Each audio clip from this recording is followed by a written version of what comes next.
sitting here thinking back over my life, all of the good things, troubles and strife. Well, I've had my heartaches and the troubles I've had.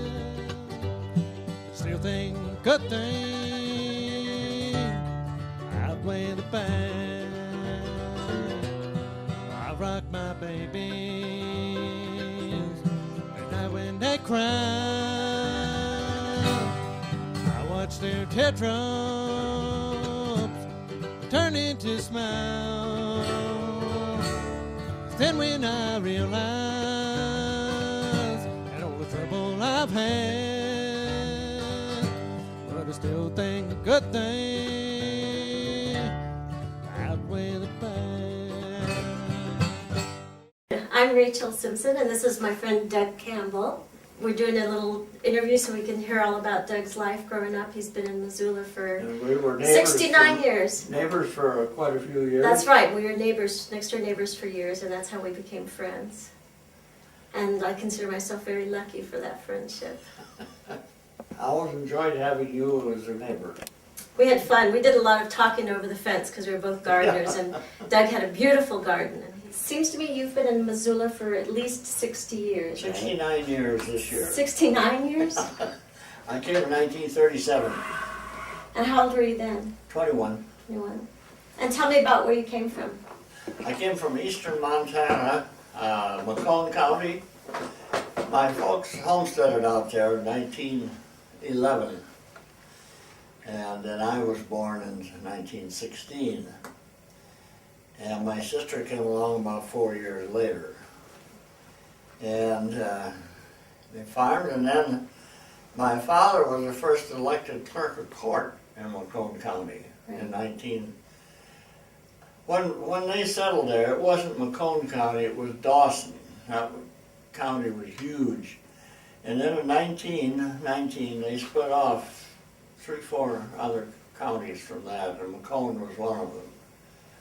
So then they had to set up a government, you know, the county government. And my dad ran for clerk of court and was elected. And he served 4 years, and we went back to the farm. But when he was serving those 4 years, you were on a farm then too, right? Closer to Well, Circle? yes, he rented a farm. It actually was the founder, belonged to what they called the founder of Circle. And he was a Norwegian immigrant, and he'd been in the sheep business and so forth. And I believe he was the first elected senator or representative from Macomb County, too. The reason my father did not get reelected, he was from Wisconsin. He was a great admirer of Bob LaFollette, Fighting Bob LaFollette, they called him. And in 1924, Bob LaFollette and Burton K. Wheeler, who was a Montana senator at that time, they ran for president and vice president on the progressive ticket. And my dad changed parties while he was in office, and it didn't work too well. So he ran for re-election as LaFollette progressive, and that's why we went back to the farm. Explain to me what the Progressive Party was like. Well, he was just, what should I say, a people's party. So it had more of a socialist That's right. slant to More it. of a socialistic outlook on things. And he always did. He was quite a well-known progressive in those days. In the area where your dad was running for clerk of county? Clerk of court. Clerk of court. Was that a pretty conservative area? What were most people voting there? Eastern Montana normally is quite conservative. Although during the 30s up north of us around Plentywood, they had a communist sheriff, and they had quite a strong communist party up there during the Depression years. Do you think it was that way more during the Depression across the states? Do you think that there was more Well, leaning towards socialist? this is what happens when things get so bad. People get desperate. They're looking for change. And that's what it's all about, of course. I remember you said that you went to a little school, little farm school, from grades Well, like first to we eighth grade. moved back to I started the first 3 years of school in Circle. Uh-huh. And then we went back to farm and went to a one-room schoolhouse where the teacher taught all the grades. Right. It was about a mile and a half from our home. We used to walk, and in the wintertime, my sister and I used to ski to school. You did? How far was it, did you say? About a mile and a half. You were talking earlier when we had talked about being born in January and the doctor had to travel 20 miles horseback. just to your place. So it was a round trip 40 miles, 40 miles in the middle round of trip. January. Did he actually make it there for Oh, your yes, birth? he did. My mother had a very bad time, and she was 36, I think, at that time. But he told my dad, you're afraid you're going to have to make a choice because I don't think there's any way I can save them both. And of course, my dad said, well, just save my mother. Well, my mother lived to be 80 and I'm still here. So you both made it. You're both fighters. We proved them wrong. Yeah. I want to back up a little bit to when you were on the farm because it sounded like you started at a young age doing all the chores that a farm boy does. Oh, yes. Yes. You did that, and you finished high school, right? So you worked on the farm and went to high school. Yeah. Can you tell me a little bit about what all you had to do in the morning before school and when you got home? Well, when I was in high school, we were 12 miles, so I stayed all the week in town. I went to high school and came home on the weekend. Uh-huh. Yeah, you had to get up, and first we farmed with horses. And I remember you used to have to get up. The time the sun came up, I was out on the prairie on my saddle horse looking for the work horses and bring them in. Then you had to feed them and harness them. And Did you all have cows and chickens? we always, yes, we had chickens. And folks brought a milk cow with them from Wisconsin and a pair of horses. And quite a few other things, you know, to get started on the homestead. Farm implements Yeah. and things like that. So, and we normally ran around 30 head of cattle or so. And we had, one time we had 6 or 8 horses when we were using them for work. And later on, we just had a team of horses and the saddle horse. So your folks came from Wisconsin, probably in a covered wagon or some kind of wagon. No, they came on the railroad to Glendive, which was probably roughly 60 miles from where our homestead was. Mm-hmm. The lumber and everything for that home that they built had to be hauled with horses that far. From Glendive? And you look back on those homestead days and you think that was a rough life. Mm-hmm. You see, when they homesteaded, they were told that the Northern Pacific Railroad would be in there within a very short time. It didn't come in until 1928, 17 years after they homesteaded. So in the meantime, they had to freight first with horses to Terry, which was the closest place to take their grain, about 50 miles. That all had to be done with horses. And then along about 1927, I think we got a Model T truck. So, but until then, it was 4 or 5 days to make a trip. Right. Do you ever feel nostalgic about those times, or do you feel a sense of relief that things aren't as hard as they were then? Well, you know, actually, I'm kind of glad that I went through all that, because it was really a great experience in a lot of ways, and it's something you never see again. Mm-hmm. But nostalgic about it, I'd have to think about that one. There were a lot of things that you wouldn't want to have to live over it. The daily hardships of just, Oh, I know, you never think about that When you're doing it. You just do it, yeah. By the time you're 12 years old, you're the same as a hired man. You do just about the work that a hired man was. We raised quite a lot of hay, and there was always that work in the hay fields when it's 95 or 100 out there. right? I- That's not something you remember with nostalgia. Right. Oh, when you worked, we always had a gallon crock jug, you know, and you wrapped it with a lot of burlap, and you filled that, and you took that to the fields with you, so you'd have water, and you soaked the burlap, and it helped keep it cool Right. longer. Did you all have times when the whole neighborhood, not neighborhood, I guess the whole county or all your neighbors would get together to work together? Yes, the harvest season, the neighbors worked together, like they'd go to one place and they'd stay there. Like I know at our place, we had a big granary and the men would sleep out there in their bedrolls. And they moved from farm to farm, because it took several people for the harvesting. Mm-hmm. And so that's what they did. And a lot of times, some of the women would go to help the wife prepare meals. Cooking for everybody. Yeah. I heard sometimes that was an all-day affair, Oh, yeah. getting all those men fed. And, Yeah, because you started with breakfast, right. then dinner, then supper. Because they worked hard. Doug, tell me about winters in Montana then. Can you tell me a particular Winters? story about how bad the winters would get? Because things just aren't as bad that way anymore as far as the Well, snow and the ice. And The coldest I ever saw back there was 47 below. I remember one time this winter when it got so cold, that was the winter after I graduated from high school. I was helping a rancher out there. He got sick, so he had quite a lot of cattle to take care of.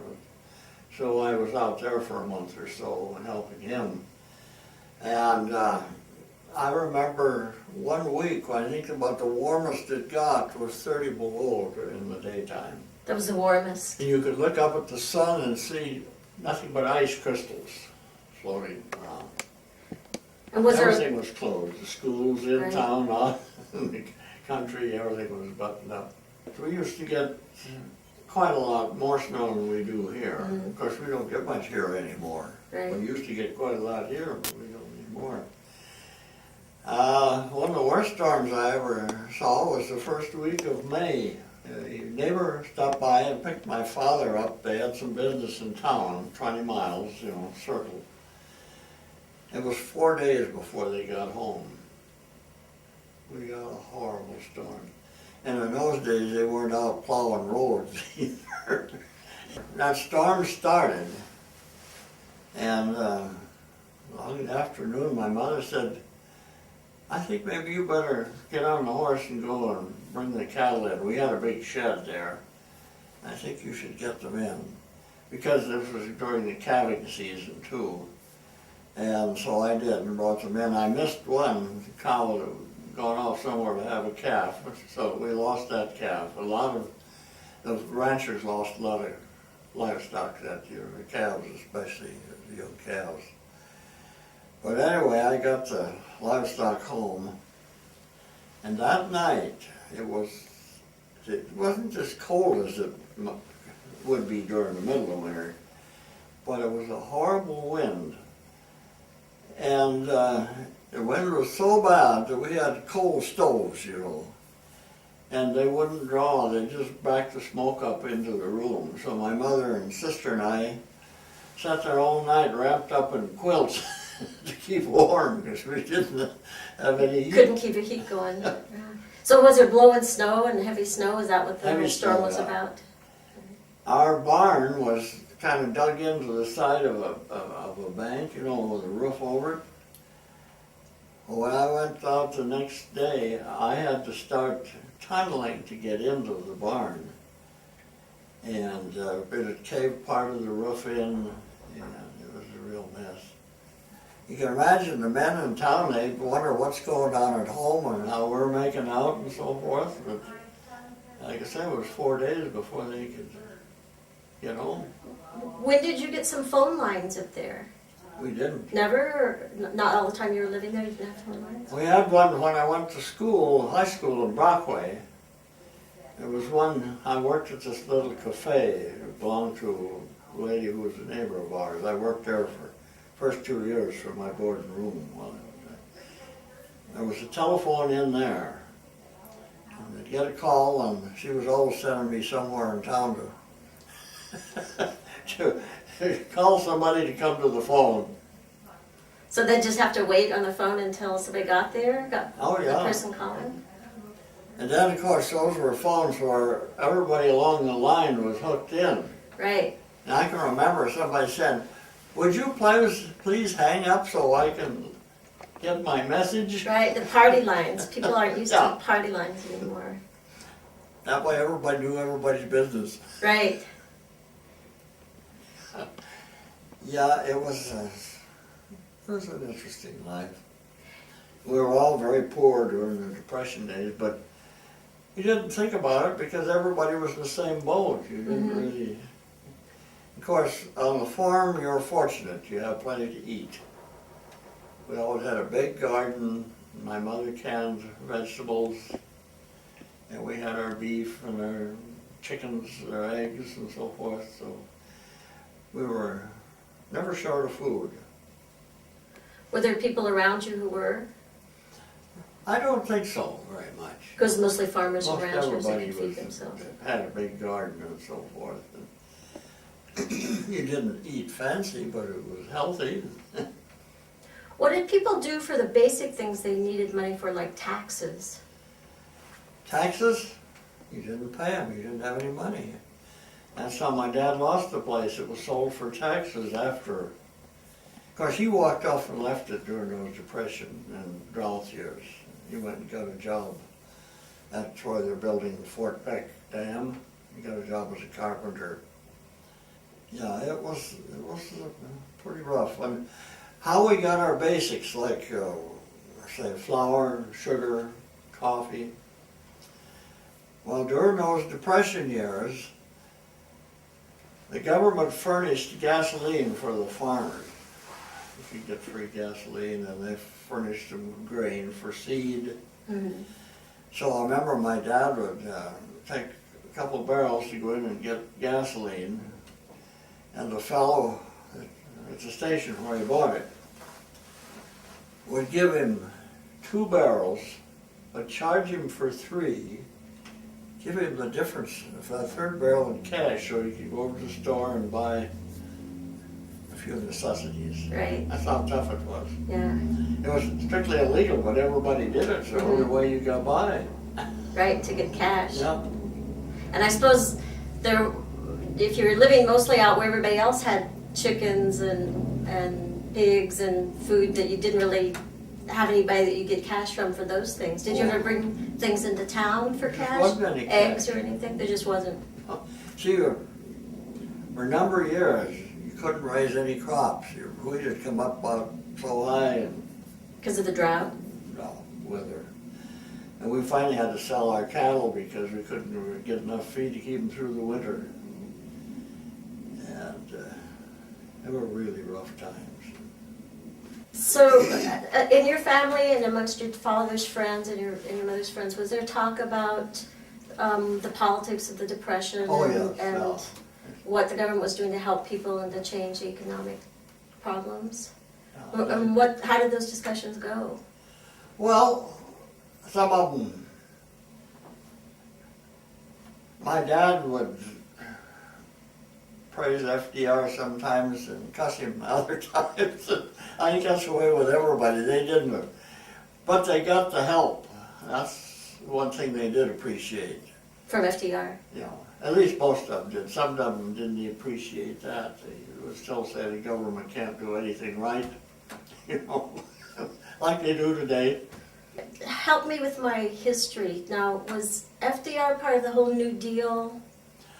Yeah, he was, see, Hoover was the president. That's when things all fell apart. And then FDR was elected in '32. And elected for 3 terms. But the last term, when he was pretty ill, he was really pretty much out of it. But he did save the country, I think, from a revolution.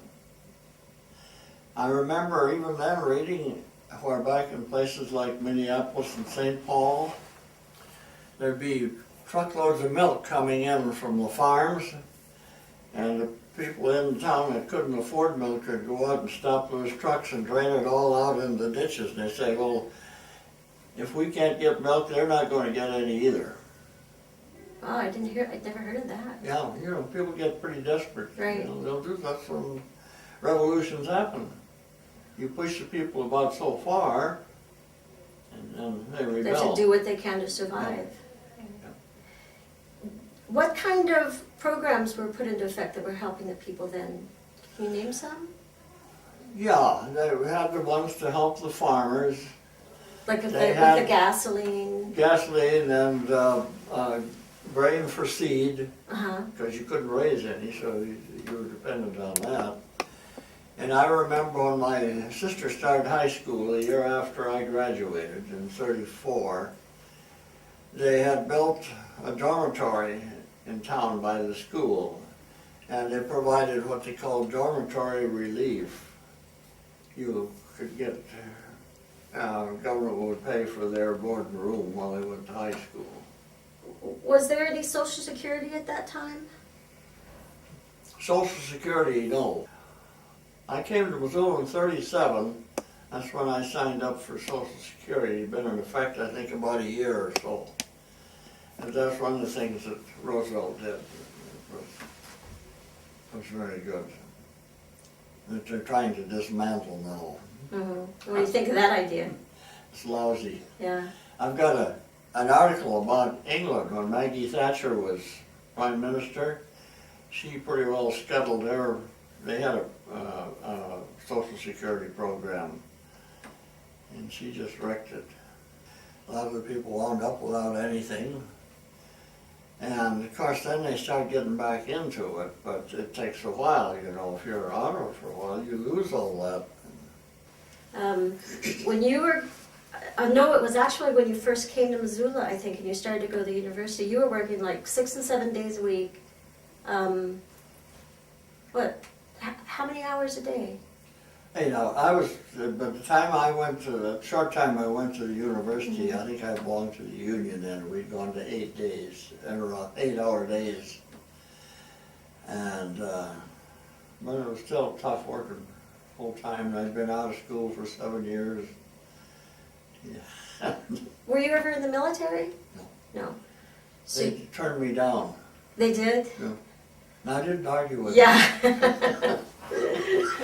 So between high school and when you came here and went to you Well, worked here? after I graduated in 1934 From high school? I stayed on the farm for another year. And I told you my mother had had a stroke, Right. and eventually had to put her in a home because there's no way taking care of her on the farm. But then there was another drought year, so the next spring I went up to Fort Peck and got a job in the U.S. Army Engineers Mess Hall. There's only about 2 things you could do when you get out of high school. Go to the CCCs or see if you can get a job at Fort Peck. What's the CCCs? A Civilian Conservation Corps. So is that just a combination of whatever work there was to be done Yeah, across the state? They had camps all over the country where you go out and work on the environment and different things. It was a very good program. You could use some of that stuff today. Mm-hmm. And but I got a job up there. I worked there that summer, and of course during the winter they closed up. And then I went, 1937, I went back up and worked the summer there, and then in August I hitchhiked to Missoula. And I'm still here. How long did it take you to hitchhike here? Well, I was very lucky. I went to Glasgow with my suitcase and got out on the highway and started thumbing a ride. And this fellow picked me up, and we started out, and he said, "Well, where are you headed for?" I said, I'm headed for Missoula. He said, well, so am I. I'll tell you what I'll do. If you kick in $5 for the gas, I'll take you right to Missoula. Great. That was luck. We got to Missoula, he went to the old Park Hotel. You know where that is. And $1 a day for a room. You could get a pretty good meal in a restaurant for $0.25. Wow. I started looking for a job. And I pounded the pavements every day, just looking for anything, even for my board and room. This was in the 30s then, right? Yeah, so this was in '37. And there was nothing. You know what Bitterroot Flower Shop is, and it was a grocery store at that time. And there was a meat shop, a butcher shop right next to it. There was a gas station out in front, the gas pumps. But anyway, I stopped by there and the fellow said, well, the boss isn't here today. But he hired a kid that was supposed to show up this morning and he never showed. So he said, if you're here tomorrow morning, you might get the job. So you better believe I was there. That was kind of another lucky break, wasn't it? Well, when I checked out of the hotel that morning and had breakfast, I had 50 cents left in my pocket.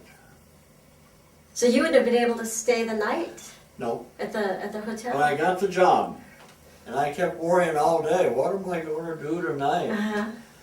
So about the middle of the afternoon, I got my nerve up. I went up to the boss and told him my predicament. I said, you suppose you could pay me by the day for a while until I can get caught up?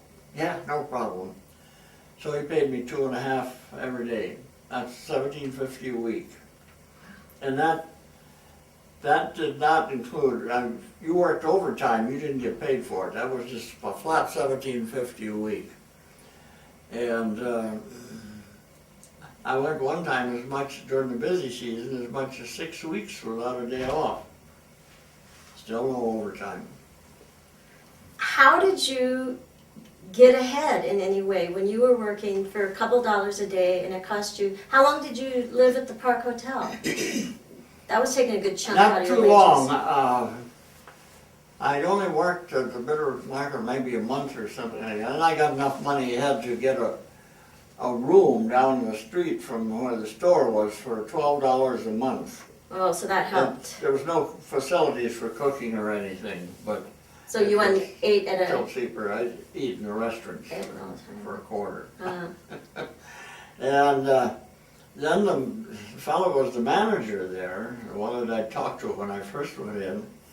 He invited me to come out and board and room with them. They lived out on South 7th Street. And they had 2 little girls. One of them's a great-grandmother now. so you just saved your pennies. Yeah. Did you spend money for anything besides just food? Oh and... yeah, well after I'd been here about a year, I bought a car. I think I paid something like $35 for it. No kidding. It was an old Oldsmobile. Yeah, you could buy a used car pretty cheap. Was that your first car? Yeah. Was gas still real expensive then? Or relatively expensive? I don't remember, it was probably 19, 20 cents a gallon. Right, but that was a lot more considering what you Yeah. were earning. Yeah. Yeah. Thank you, Doug. Thanks Well, for you're sharing all welcome. this with us. It's kind of fun to hash over old times anyway. Good, I'm glad, because it's fun for us to hear about it. You know, it's,